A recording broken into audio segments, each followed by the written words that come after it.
Hey, it's Mari from the Of Swords and Soulmates podcast, where we read, watch, and discuss sci-fi and fantasy stories spiced with romance and ask, is it a kissing book? It's Alien August, and I love a theme, so we're going to be doing some alien romance reading recs. Today I'll be recommending the Ice Planet Barbarians series by the super prolific Ruby Dixon.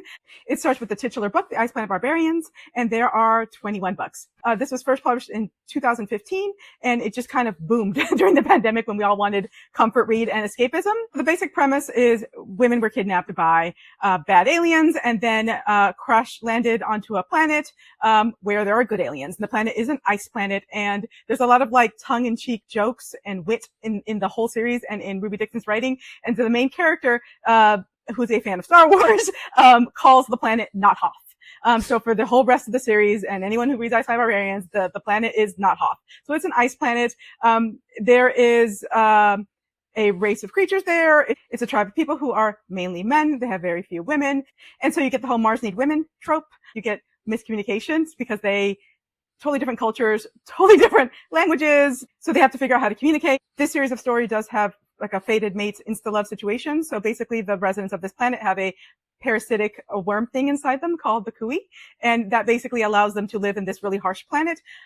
It also creates a love, lust, fated mates, whatever attraction. Our male main character in the first book already has this, having basically grown up on this planet.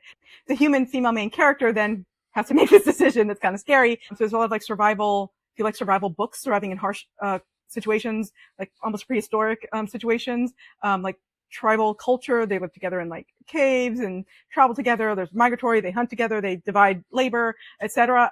It's that kind of a story. So if you like that kind of story, then this is a series for you. If you've already read the Ice Planet Barbarian series and you want something kind of like more, I would highly recommend Lips Like Ice by Peggy Barnett. This is basically darker. It's still a HEA-HFN. It's a romance, but it's darker because the concept is that the woman that was kidnapped, the creature that interacts with her is immature, spoiled, just adult child type situation, and they have to kind of grow up and find themselves, as well as then, you know, the human and the alien learn to love in the love story. So it's got some of the Ice Planet Barbarian touchstones, but in a bit of a darker way, almost like a horror romance sci-fi version of it. Would also recommend.